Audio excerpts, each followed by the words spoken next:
doing? Yeah, you okay? Do you want to come in? Yeah, nice house. Not bad, it will do. Simon, great to have you with us. Former Wales international, you were at Reading for 10 years. You moved around on loan quite a bit as well, but now you're a businessman. Yeah, it's strange. It's something I'm getting used to now. I think it's been about 6 months since the transition, but yeah, I've jumped straight into the businessman title, and I'm really enjoying it. I can take the kids to school, do their packed lunches, something that I've never done before. So it's really nice for me to be at home a lot more too.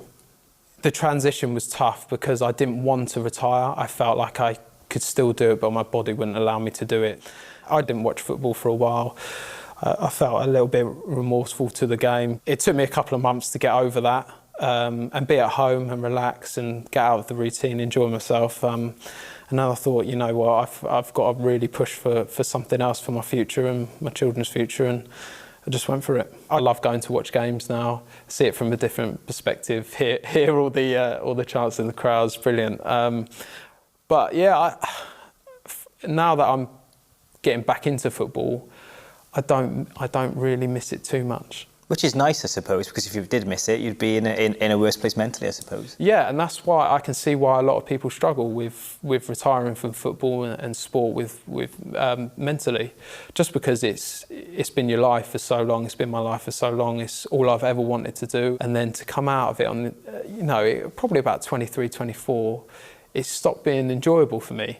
Don't get me wrong, I had some amazing memories, and obviously the Euros was incredible, but it came more of a job, and the pressure of doing well for myself, my family, and the club, the fans, it takes a lot out of you. And I think towards the end I definitely kind of, when I'm fighting for my career, it didn't become enjoyable.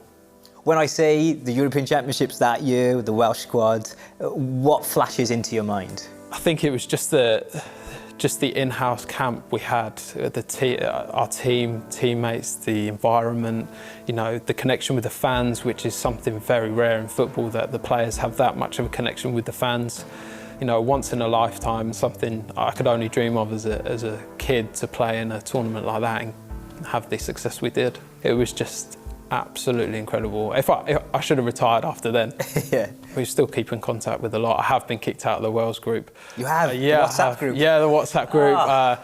I knew my time was up when I got removed from that. But do you know what? I've archived it, so I've got a few memories in there. So it's fantastic, brilliant. That's a dark day though when you get booted out of that one. Oh, it's horrific. Yeah. Who's group admin? Because one person has made that call to kind of kick you out. I don't want to name names, but it's Mark Evans. Yeah. There you go. Yeah. You named it. So what about the current squad then? Because it reminds me a little bit of when you were in the under-20s with Ramsey playing and Linnean Park, I watch you guys play, and and then Toshak brought you all through basically. And they've got to be given time to adjust to international football, but there's some great talent coming through. There really is some big players who are playing week in, week out at the highest level, and that's all you can ask for. It's going to take a bit of time, I think, but seeing the draw for the Euros, it looks like a positive one and a real good chance.